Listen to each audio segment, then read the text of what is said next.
TD Ryan Unleashed is brought to you by Scott Ziman, your State Farm Insurance agent in DeKalb. Call 815-748-3101 or stop by at 2587 Sycamore Road, Suite D in DeKalb. Like a good neighbor, Scott Ziman and State Farm are there. Pizza Villa, pizza, pasta, sandwiches, and more at 824 West Lincoln Highway in DeKalb. Don't forget Kids Eat for Free on Thursday. For delivery or pickup, go to pizzavilla.com or call 815-758-8116.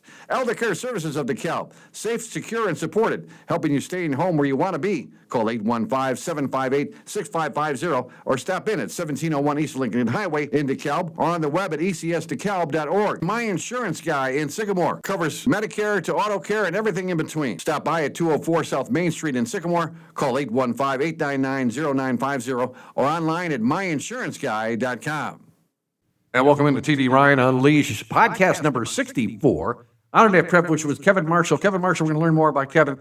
But I want to tell you about crop dusting. Crop dusting began in the U.S. on August 3rd, 1921, when a U.S. Army pilot, Lieutenant John McCready, flew a modified Curtiss JN-4, known as a Jenny, to dust lead arsenic over caterpillar trees in Ohio to kill caterpillars. This pioneering method quickly replaced the slow, labor-intensive ground spraying of crop protection. And joining us right now, Kevin Marshall, who is not a crop duster. He is an aerial applicator. I got that right, Kev? You got that right.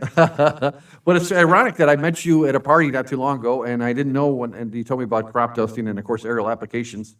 But I didn't realize this. It's about the 100th anniversary, isn't it? Because following early military tests, the first commercial aerial crop dusting company, Huff Danlin Dusters Incorporated, in 1925 in Macon, Georgia, co-founder etymologist Bert Code and C.E. Woolman, the company used specially built aircraft to fight boll weevils ravaging southern cotton fields.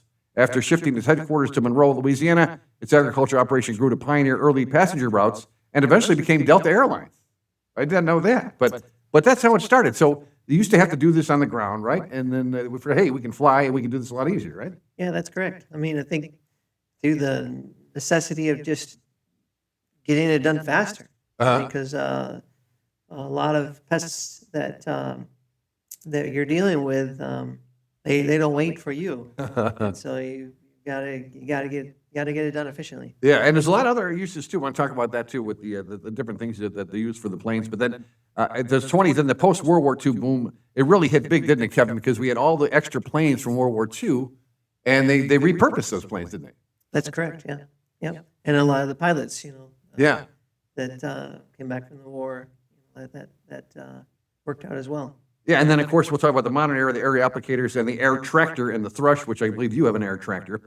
Talk about the guy Snow who invented that. But talk about what you do, because, there's a great thing here where it says in early days, aerial applicators were known as crop dusters because they worked with dry chemicals, mostly insecticides. Today, aerial applicators deliver mostly liquid products to control pests and disease and provide nutrients for Americans' agriculture. So is it all liquid pretty much with you now, Kev?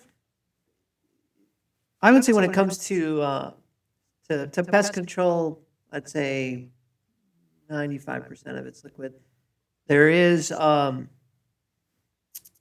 couple products which I'm not even familiar with. I don't use them that are dry, and a lot of times the dry, whatever they're using, like it can be sand, and so they'll put the pesticide on the sand, and then for example, if you have corn borer, which we don't have to deal with that much anymore because of the non-GMO, the GMO perspective, they've put in,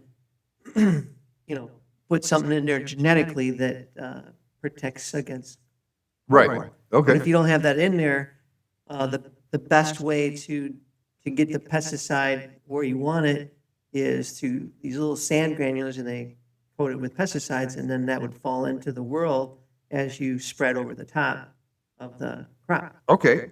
Let's talk about the details here, because the aerial application is one of the most demanding career choices for a pilot next to flying a jet fighter.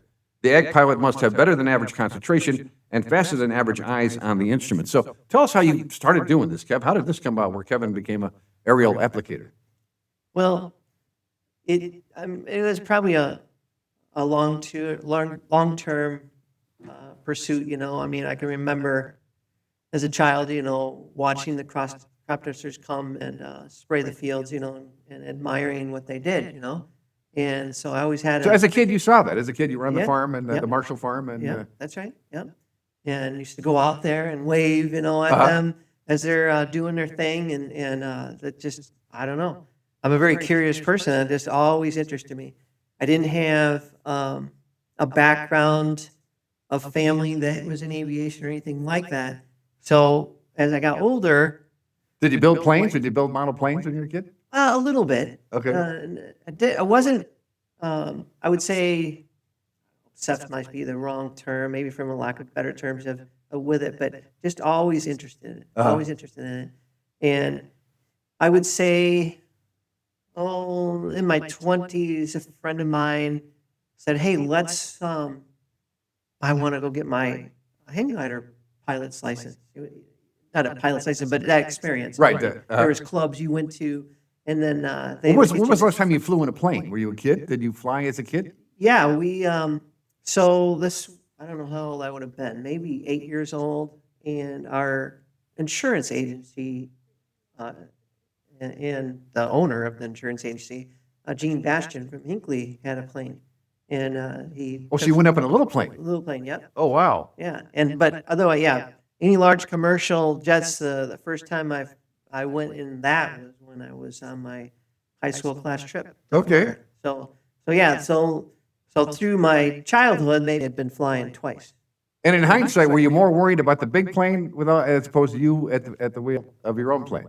As I'd say as the experience kind of progressed, I'd say I was nervous about going on the big plane because you're Sure. kind of back in the back. You can't really see. I don't remember if I had a window seat or not, but you don't know what's going on. So, Yeah.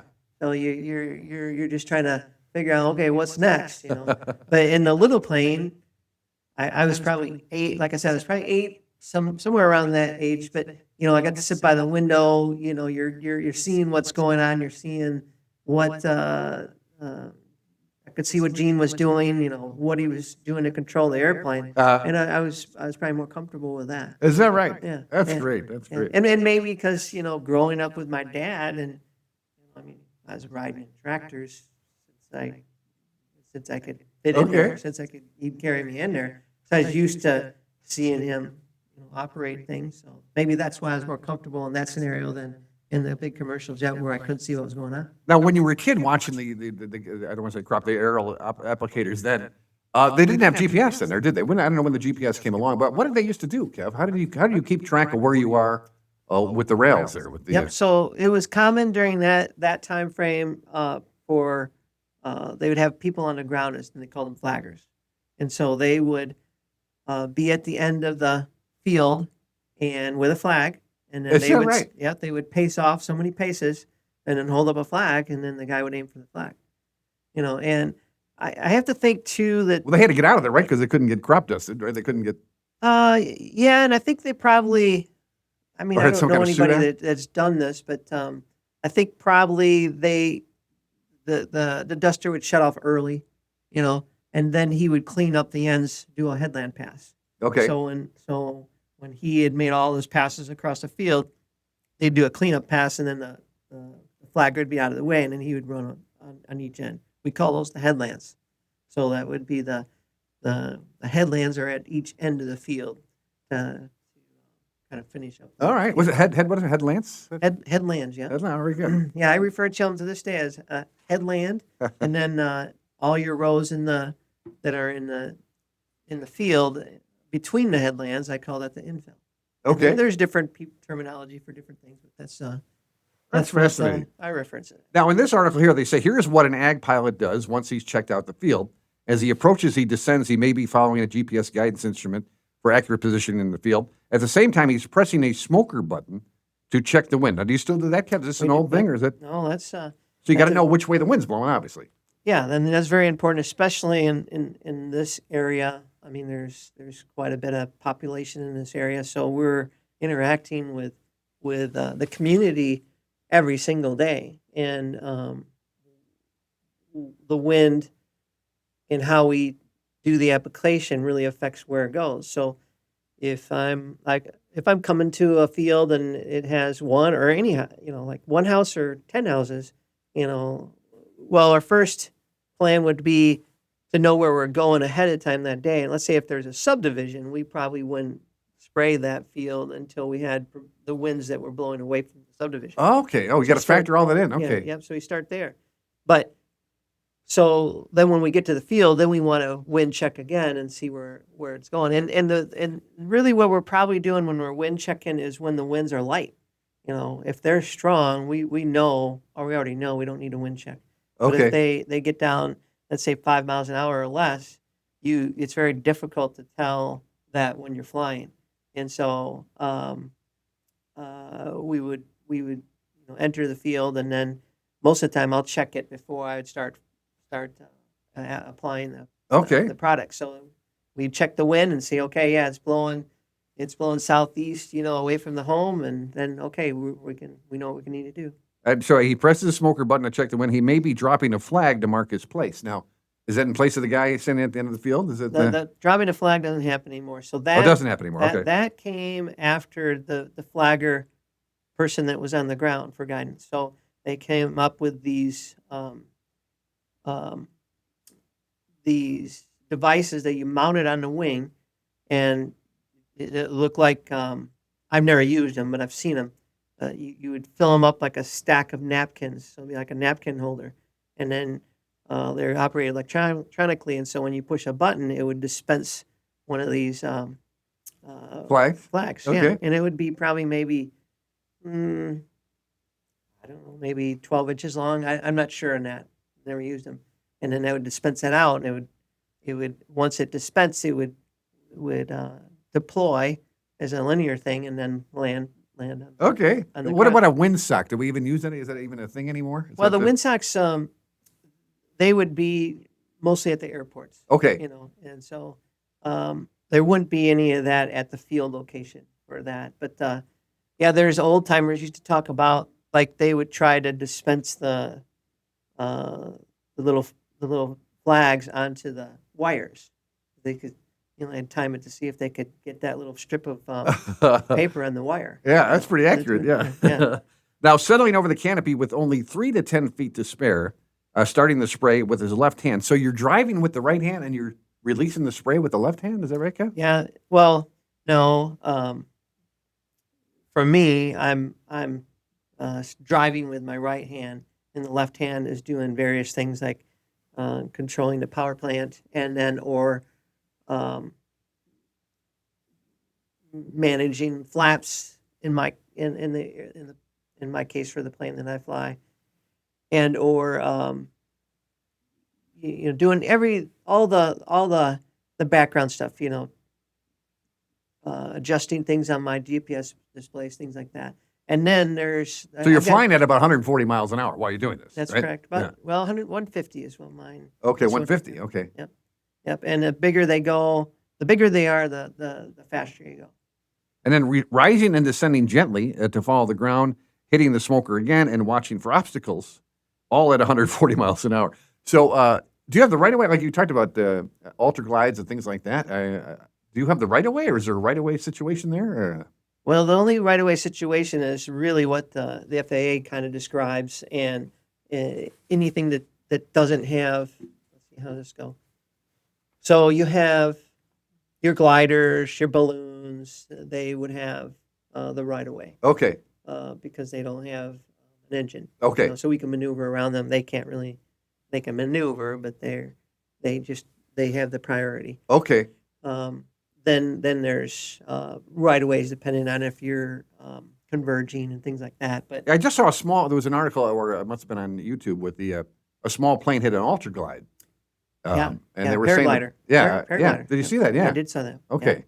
Yeah. And the pilot was at fault, right? Because the glider couldn't really. That's right. And I had I watched this channel on YouTube, Juan Brown, and he assessed the situation. He reviews the situation, how it happens, and in that scenario, the pilot just didn't see him. Yeah, he was blinded. The altitude that he was flying at versus where the paraglider was. I mean, it's just one of those things. If he looked away, he was looking at his display or something, and then and then all of a sudden there's your sight vision is blocked by whether Yeah. you're a high wing or a low wing. But I can't remember exactly the scenario, but I could see it happening pretty easily.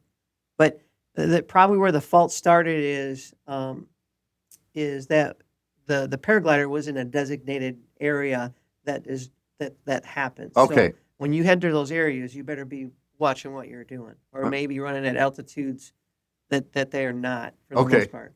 Oh, very good. And we should point out he survived. The paraglider He did, survived. yeah. So it was good Deployed to see. another chute.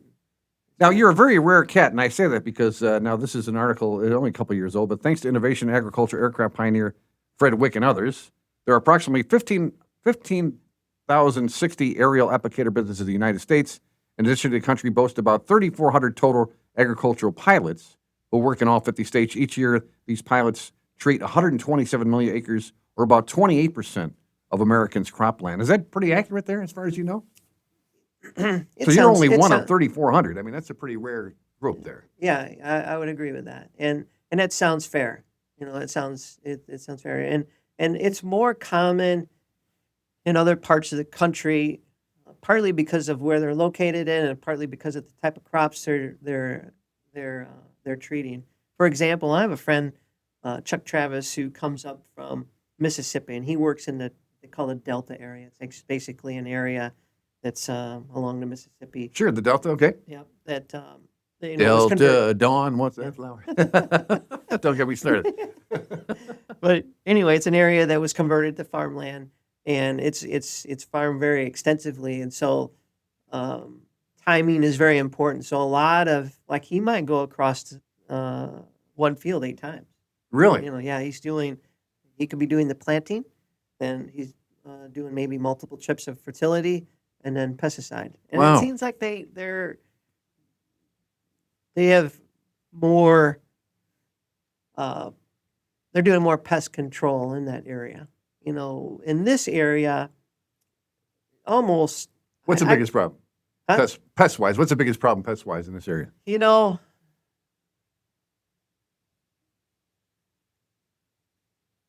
I would say that it really does vary, but what we're doing is fungicide, fungus treatment. Okay, you're talking about that. But it's a great thing you put on here. On average, in 1900, one U.S. farmer fed 5 people. 50 years ago, in 1975, each farmer fed 55 people. Today, one U.S. farmer feeds 169 people annually in the U.S. and abroad. As our population continues to grow, American farmers will be asked to produce more food and the same number or less acres of land because of home being built. So you really nailed it with that. And then why are you thanking the Kane County Sheriff's Department? Special thanks to all our canine officers who are hard work to protect our communities. Yeah. So I have a friend of mine that's he's in charge of the canine unit for Kane County Sheriff. Okay. And then I've done a training with him. So, like, I'll be the decoy and really? different things like that. Yeah. You with those on your arm that's there, right. man. Yeah, I yeah. would never do Yeah. that. Yeah. Oh no, it's fun. It's great.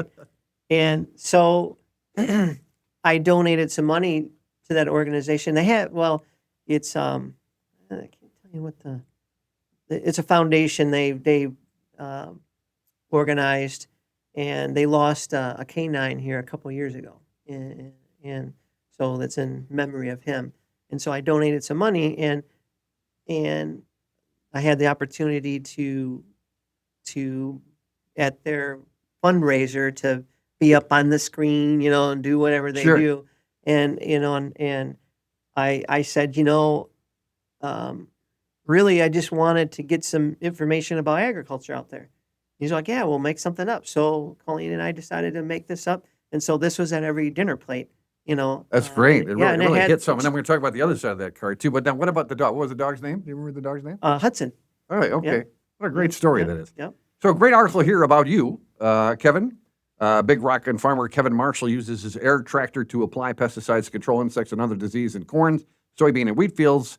With wet soil conditions in May and June, Marshall sprayed thousands of acres to protect local crops. So tell us how you started doing this, Kevin, because whenever I talk to somebody who's flown, you have to land that plane the first time by yourself. There's nobody who's going to do it for you, right? And you can simulate till the cows come home. But that first landing, tell us about the first time you flew solo. What was that like?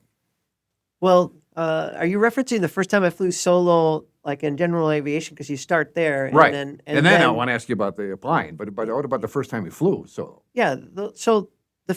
I mean, that they make pretty easy. I mean, you start out when you start to learn to fly, it's general aviation, and so there's a lot of that training that's been going on for years. So you'll engage with a school or someone privately that's certified to train, and then you do some classroom work, and then incorporate the actual flying. So then you would go up in an airplane, and then the instructor is giving you basic commands of what to do, or he's showing you what to do, and then you take over, and then you just progress, just like you would if you're driving a car. And then okay, you take the wheel, and so. But that first landing though, is he like with the driver's ed? Has he got a second wheel, or that landing's all on you? Yeah, a lot of it's dual cockpit. So okay. yeah, so if you're coming in too low, he can. So just to kind of clarify, in the crop dusters, they do have dual cockpits now, but when I was learning, we did. Yeah, they're mostly single cockpits, right? That's single right. person, yeah. Right. But in the beginning, you're in a dual cockpit airplane. Whether it be a Cessna that you sit side by side, or what they refer to as a tail dragger, which then you sit behind the other person, right? Lineary. What's that called? The tail dragger? Tail. That's one reference. It's okay. A I got to go dragger. up in a World War II biplane when I was at the radio station, and I got to drive with the joystick and everything. And that was the open that would cockpit. that would be a tail dragger, because Okay. that's just typically what they are. And so so that's how you So the landing went smooth. Your first landing was okay. yeah. So when you I can't even remember How old were you? older. I mean, so I didn't start. Well, when I first started flying was hang gliding. Then you're by yourself. That's true flying there. Any type of gliding with no power. Yeah. And where actually, would you launch the hang glider? Where were you? well, we started It's in the Wisconsin. flatlands. We started in Wisconsin, believe it or not. Okay. And there's some rolling hills, and there's two. There's for the main hang gliding that you did in Midwest, you were towed with an ultralight. Okay, I've seen that. Okay. Yeah, just like a regular conventional glider system, but your typical glider that people would know, not a hang glider, your other guy, but that would be a dual cockpit, so you train there. The hang glider, you're by yourself. Yeah. And what they do to start you out there, you start you on a small hill, and then you run down the hill and then fly off the hill, and then your instructor says, okay, I do this, do that, and then when you're ready, they tow you up, and then you go up and then release and then fly around and land down, and that's you did everything by yourself. Yeah, there. boy, wow. Yeah. So my first landing, I would say, my first solo flight in general aviation would be more like, okay, you're training with your instructor, and what happened is training, and then he just gets out. Oh. Okay, it's yours. And then you go up. Well, that's probably better than to worry about it leading up to Well, it. Right? I think that's how they do it. Yeah. Like, you're ready, go ahead. But you've already got, maybe 5-6 hours, or it just depends on how you progressed before you're doing it on your own. Now it says the number of acres that you spray fluctuates from 30,000 to 100,000 acres based on the season. Is that on the season or the weather? Is that part of the reason? It's based more on the economics and threshold of the pest that we're trying to control. Okay. And I would say, well, yeah, that's number's probably accurate. We're probably closer to the 100,000 year in and year out. We've had I said 30 because we did have a few years that there was the economics weren't very, very good and the pests weren't there. So Okay.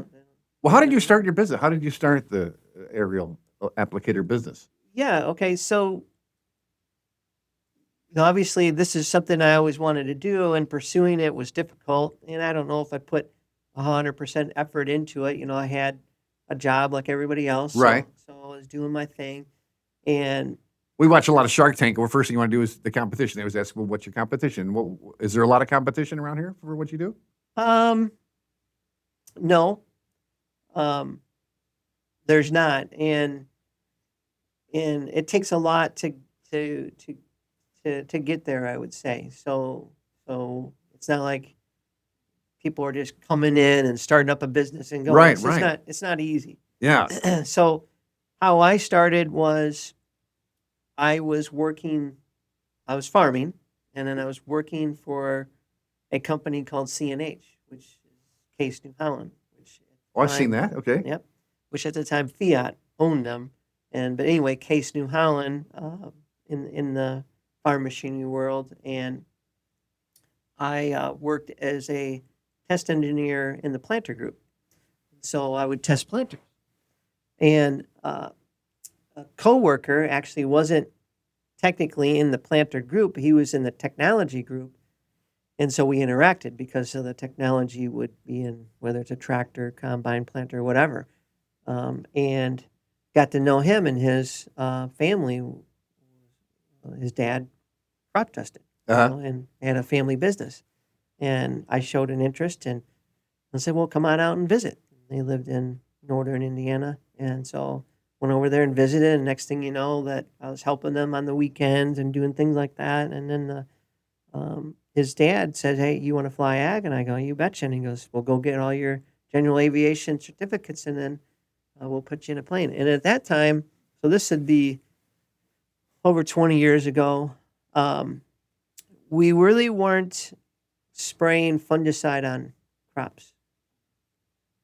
And having said that, there wasn't a big need for aircraft in the area. I mean, where you'd see the aircraft doing work in this area would be on vegetable crops because they would be spraying, probably once a week or something like that. Pretty regularly, Okay. I should say that. Maybe every 20 days. And the vegetable crops are difficult to get ground rigs in, so that was common for that to happen. Or the other place was seed corn. So if you had seed corn companies that had seed corn in the area, they're doing it once a week or every 21 days, and they don't want to damage the crops. It's very expensive. So having said that, I went and got all my general aviation certificates and then came back and, they put me in a crop test. I was just going to do it for fun because it wasn't a big demand for it. Well, Right. then the fungicide was being applied to a lot of the seed corn because economically it made sense. Well, they started using it in commercial corn and soybeans. And so it exploded right when I was training. And so once I was able to, crop dust for hire, I still lived here in Illinois in Big Rock, and just started my own operation. And then that year that I started, we call it the corn run. It's referenced as a corn run. So, and that happens when the corn is tasseling. So it's a certain time of the year, and it's chaos because you have about 20 days to apply this product, and you got to do thousands of acres. And there's still not even the aircraft to support you. A lot of it comes from the south because it only happens during that time. Okay. So, yeah, so we being in the ag industry, I knew a lot of people, so I went around and said, hey, I can do this for you, and got way over our skis, way over. I didn't realize. Well, there's so much regulation. The regulation for application right there. They're regulated by the Federal Aviation Administration, the EPA, the Department of Transportation, the Illinois Department of Agriculture, and the Department of Homeland Security as well. So you got to go through all that regulation, right? Yeah, yeah, and some of it's not very. I'll call it in. We don't engage with some of those organizations on a regular basis. Well, it says regulation requires the planes be inspected annually with the applicator maintain a strict documentation on each field spray. You're always learning, aren't you, Kevin? You're always learning new stuff about this, aren't you? Yeah, yeah. And I would say our biggest engagement with one of those organizations, FAA, because of the aircraft just being able to do the job. Right, yeah, what we were talking about there. Yeah, yep. Now, your lovely wife, Colleen, as mentioned here, I see regulation requires that planes be inspected. I mentioned that. Colleen Hogan, who uses a computerized mapping program to assist Marshall with the precise application and completing work orders. So I know Colleen is a godsend for you. She pretty much runs the show there, doesn't she, in terms of that? Yeah, when it comes to the logistics part of it, yes, it's extremely important. And the software program we use is become very user-friendly. In fact, my mentors developed the one that we used. Is that right? Yeah, about 20 years ago, and it was, I mean, it just was able to. We could get so much more done and be so efficient. So then that's the key. So her job is to put the orders together in a fashion that we can process the fields the most efficient we can, because we're covering an area of basically northern Illinois, and so if you could just imagine 100,000 acres scattered all over Yeah. a 100-mile area. We got to be efficient. These aircraft are extremely expensive to operate. And how is it working with your lovely wife, Colleen? What is it like? Well, like it is with any marriage. I mean, you you manage. Does she you worry figure about out- you a lot? Does she worry when you go up? You know, she talks about that, but yeah, I think so. She doesn't really express it maybe as much as she feels it. I probably dismiss it some, because Is there an y- y- aviation prayer? I know there's a prayer for ships and. well, if there is one, I don't know. I mean, I mean, I want to point this out here. Homeowners use up to 10 times more pesticides per acre on their lawns and gardens than farmers do on their crops. Only a few ounces per acre of pesticides are applied to the corn and soybean fields. I think that's great for people to know that, because I think we assume that you just blanket the stuff with it, but it's not that way at all, is it? no, it isn't that way. And when you start talking about that, I mean, we could talk another podcast about that. I mean, I know a lot about it, and it's does it. I mean, does it matter if we put an ounce per acre on, or do we put a quart an acre on? Mhm. I mean, what is the concentration? What's the toxicity level of it? So you got to really dig down deep to understand what what the consequences are, Yeah. or what the trade is off is. And a lot of the pesticides that your homeowners are using, it's diluted so much, it's not restricted. So and a lot of the products are the same exact things that we're using, Okay. or vice versa. They're the homeowners using, whether they're killing insects or they're killing weeds in their lawn or anything like that. It's the same stuff. It's just they have access to it because it's not restricted because of the concentration. Okay, very good. Now, aerial, this is what I want to get to. Avoiding obstacles. Aerial applicators need to be cognizant of obstacles in their path, such as electrical power lines, wind turbines, and UAVs. What's a UAV? UAV is like a drone. Oh, okay. Oh, unidentified. Was that okay? Marshall's GPS system provides path-to-path guidance to navigate the plane across the field and around obstacles, such as power lines and wind turbines. Because I'm not talking to you. You told me about going underneath a power line, which Yeah. to me is just mind-boggling. But you're alerted to these things now with this the system that you have. Well, It also I says guess you have to avoid on-road obstacles like beehives, cattle, and other livestock in organic fields. Marshall indicates courtesy calls are made to these who have livestock or being alerted them that they'll be spraying in nearby fields. So you let the neighbors know that you're going to do that. Huh? sure, yeah, if need to, like well, let's just take the beekeepers for example, which Yeah. was very difficult, and we were pretty proactive in the early days, and with this, and we're probably not as much anymore, because it just, and this is good for your listeners to know and everybody to know that we're conscious of all these things that we might affect. B&B is one of them. But here's how this goes. So you get people that want to be beekeepers, and everybody wants to do it. They all want to have bees in the backyard, right? Well, how do you keep track of all that stuff? So we have a software system that we can we would go, oh, okay, well, we'll just put a pin. Okay, so there's one here. All right. So our first plan was to go to the Department of Ag. And technically, I don't know if this held still true, but at the time, you can't have bees unless you're registered with the Department of Ag. Well, there's a lot of people that have bees and they're not registered.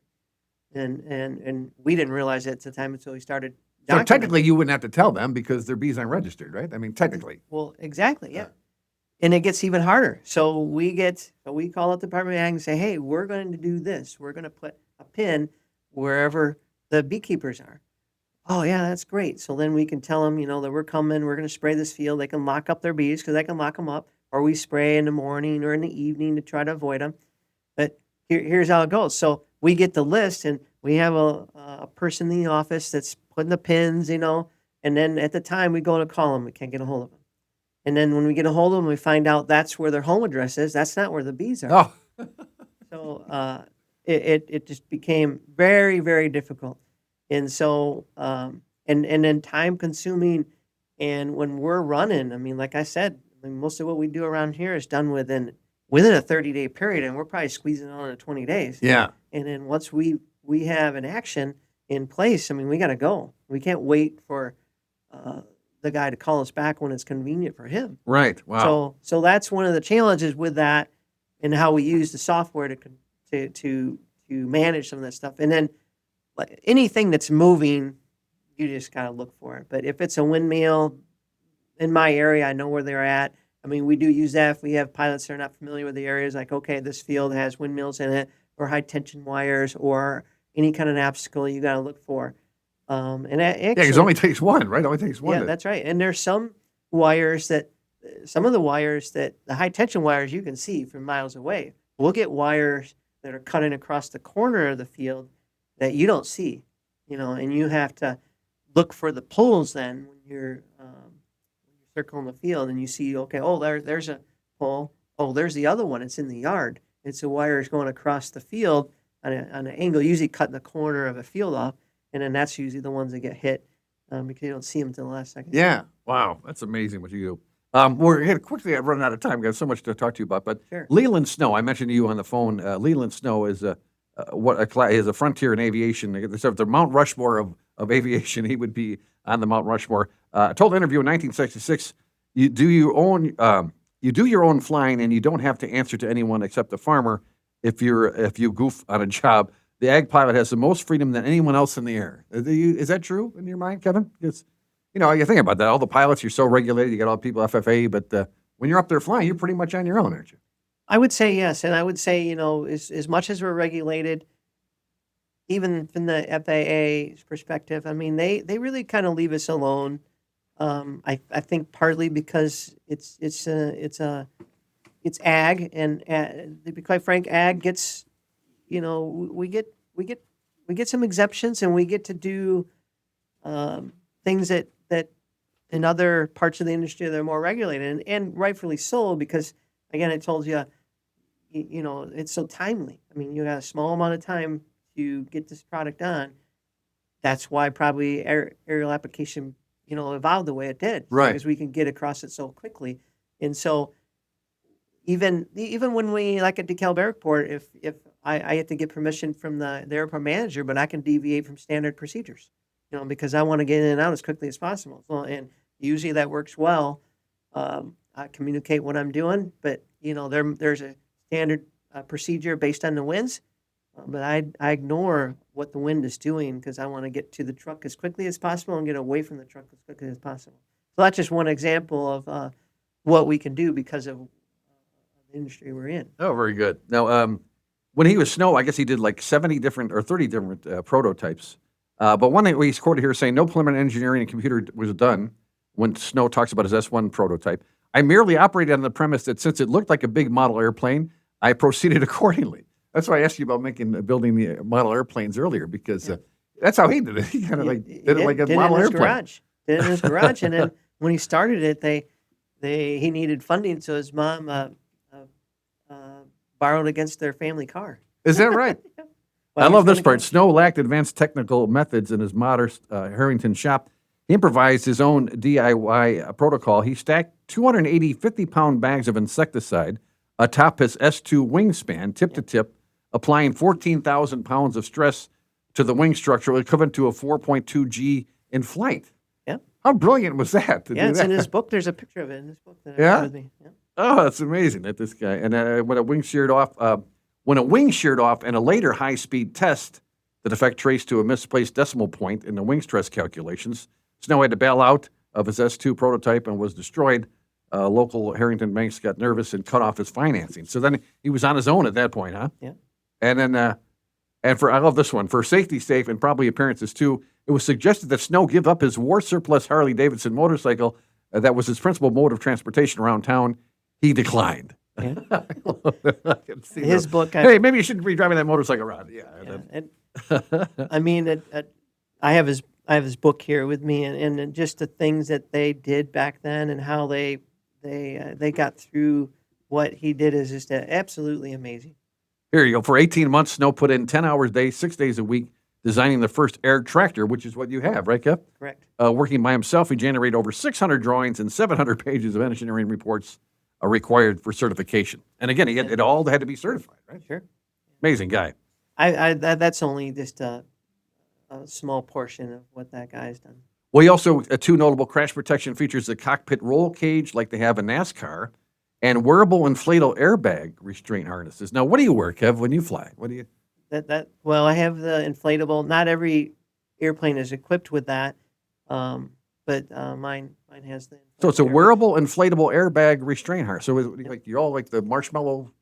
No, it's your regular harness, just like and it looks just like what you would wear as a race car driver. Okay. And then the airbag deployment is wrapped tightly in that harness, and so when it senses a shock, then it blows, just like the airbag in your steering wheel Okay. in your car. That's how the same principle. So, but if you crash, would it protect you? It wouldn't protect you beforehand. Sure. It would. Yeah, Okay. yeah. So just like the airbag in your car. Okay. So yeah, that So if instantaneous. you Okay. instantaneously hit it, it's got an explosion deployment system. So the instant it detects the impact, it blows those things up. Boom. Wow. Yeah. That's amazing. Yeah. Hirsch recalls Snow's hand-on approach. He was a certified test pilot on the 802A. He continued to fly well into his 70s. Sometimes he'd just grab a helmet and go out the flight line and take an Air Tractor 502 or 802 around the patch. He died in 2011 at the age of 80. How old are you going to be when you stop flying? Or are you ever going to? Well, I'm going to let time decide that. I mean, I feel good, and I think I could be doing the same thing as Leland, flying that up into my 70s. Now, that hand-eye coordination, Kev, when I was talking to some people in the military, I always thought these military games were kind of useless, but they say that the hand-eye coordination, some of the games actually help the kids, young soldiers, be more accurate with their rifles and stuff. And did you ever do any kind of online flying games or anything kind of? Never. No? None. Okay. Yep. And then I want to tell you this one because I remember Leland tell me about the time he went on a wing walking on an ag plane to put a gas cap back on while he's flying over the lake in Nicaragua. It's in his book, yeah.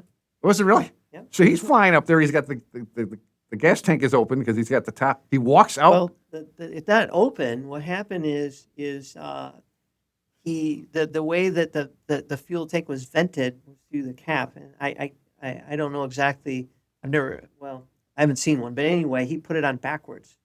It was in the dark, and he was Right. quickly trying to get going and get up there because they had to get this done at a certain time. So he put it on backwards, and then as he took off and climbing out over the mountains, by the time the light came on, by the time the sun came up, he realized that he looked out, and here's a stream of fuel coming out of this vent. Oh, no. It's sucking right out of the tank. Oh, so he had to do it. I mean, He's either going to crash, or he's got to reverse the cap around, put it around the other way. And so, yeah, he had to climb out on the wing. so he puts in an autopilot and then No, there's no autopilot. there is no but autopilot. So most aircraft will do it and kind of do it. So you have the capability of what they call trimming the airplane. And so what'll happen is to fly straight and level, you can set your trim tabs. So there's these levers that control these little tabs that are on either the elevator or the ailerons, and you set these trim tabs, and then she'll fly straight and level. And and then they'll start to drift or whatever. But anyway, I'm sure he had it trimmed out so she would stay enough to where he could get out of the cockpit. Was just absolutely amazing that he was able to do that. That really is. And then in the book, I said they Leland actually- Snow made doing the impossible seem routine. well, in his book, he's got many examples of doing that. As a kid, they would him and his buddy, they deployed a rope, and the guy climbed down the rope, and it was an older, was a J Cub, fly slow, and he was doing tricks at the bottom of it, flying along along the ocean as one example they had. So yeah, they just were And I wanted to make sure I get this in there. The air tractor has become a pop icon as well, most notably in the form of Dusty Crophopper in the Disney's 2013 animated film Planes and its sequel, Planes, Fire, and Rescue. Aiming for authenticity, Doug Thiel, the ag aviation operator in California, permitted Disney to record the sound of his AT-802 Pratt & Whitney engine for the movie. How about that? I kind of watched Planes again just to watch for that. Yeah, it was a good movie. So we're quick out of time. I wanted to get into, I got an ag aviation, what you would need to do to become an ag pilot. But I want to mention your grandma, Mary Emily Marshall. They say the acorn doesn't fall far from the tree. We lost her back in 2011. Mary was proud to have attended St. Mary's Catholic School and Elwood Country School, Cortland. She graduated Calp High School, united in marriage on February 1st at the Methodist Church to Arthur J. Marshall. Spent the next 46 years together.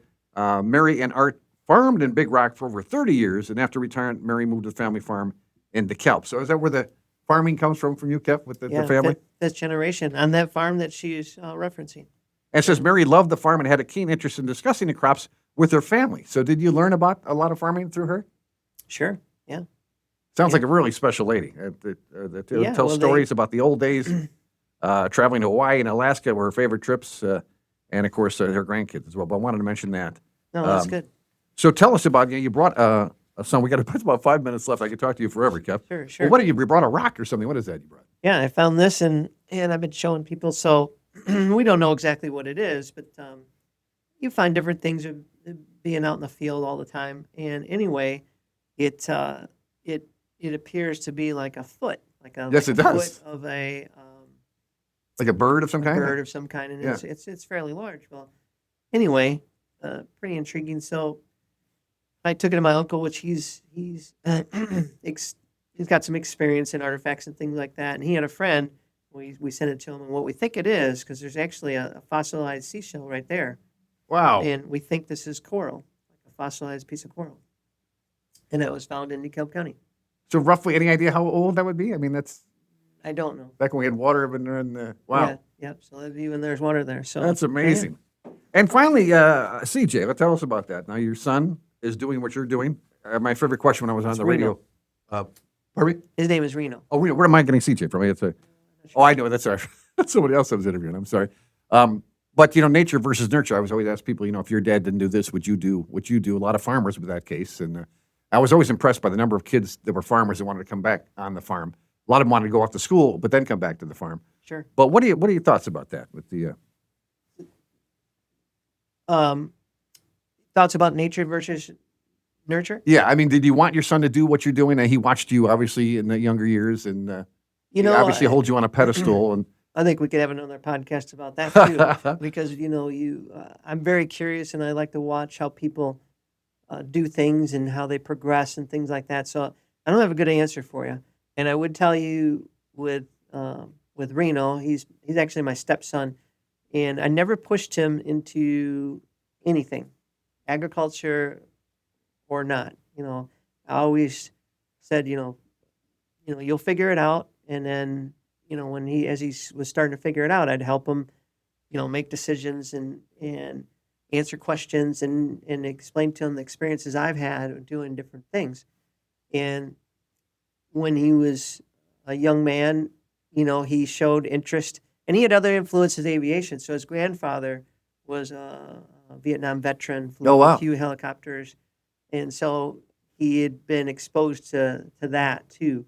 So he had, some exposure to aviation as a young man, and he didn't really pursue it, at an early age. He kind of pursued it and then let it go and kind of pursued it. And then when he was going to college at U of I during COVID, which was a nightmare because they kept sending him home, Yeah. And he got frustrated with that process. And the second year they kicked him out of school. They kicked him out, meaning that, okay, you got COVID, go back home. You're online now. He didn't like that. So I basically left U of I and then enrolled at Arizona State and did it online there, and then decided he was going to get his pilot's license. And he did it all within a few months, like maybe 3 months. He had his certificates, and then he wanted to crop test, and and I didn't think he would. Now he has his own business now. Where is he at now? Is it He's in Montana. Montana? It's Okay. North central Montana. Good place to be crop dusted, I'm guessing? Well, A it's lot a of good place. open area? Good place to start. Okay. I think he had a definite advantage, and I'm a believer things happen for a reason, and this business came up for sale, and he jumped on it and took it. It's not, it's kind of a feast or famine scenario, like they're in a drought up there now, so he's not doing as much, and the company that he bought, I suppose, experienced that and then decided it wasn't worth it, but perfect place for him to step in. His season is more broad. He could start slowly, like maybe do a couple loads a day, and his season's longer, so it's over a longer period of time. There is obstacles, but very few compared to there is around here. Oh, I bet, So, yeah. so he's just a good place to train. That sounds like it. And well, will he keep doing it for forever? I doubt it. I'm assuming. I know he's getting anxious now because he's not getting enough. He does come back to northwest Illinois and spray during the fungicide season, the corn run, and he did help us last year too. Really? Yeah. That's great. That's right. Well, Kev, it's been fascinating, like I said, and now the more I learned about crop dusting or aerial application, it's all the stuff that's involved. I get just with we mentioned all the agencies that regulate you guys, but it's awesome what you do, and I'm in awe of what you do. And I with Colleen that I worry for. You're my prayers up there because again, it's they talk about how difficult it is to do what you're doing. I mean, they compare it to flying a jet. But thanks for sharing everything you've shared. You're an amazing guy, and thanks for your time. And we'll get you back. We got at least 2 other podcasts that we can talk about. Just Mr. Snow on his own. We can talk about him. Oh yeah, and I think the lessons from Mr. Snow are impressive, especially for the young generation, and just to understand what they went through to do and get to where we are today in aviation. I mean, just unbelievable. It really is. The experience that they have. His name is Kevin Marshall Farms. Again, now, Kev, if people want to use your services, this is the right number to give here? Yeah, absolutely. 815-739-4986, or you can email him at Kevin Agriflight, A-G-R-I, Flight, F-L-I-T-E, KevinAgriflight@gmail.com. So yeah, and they can contact me for anything. If they have a concern about what the application's being done in their area or have a farming question, I mean, well, if we have the time, we'll try to help you understand. That's great. All right, Kev, thanks so much, man. We appreciate it. Thank you. Hey, Kevin has been our guest here, and that's TD Ryan podcast number 62.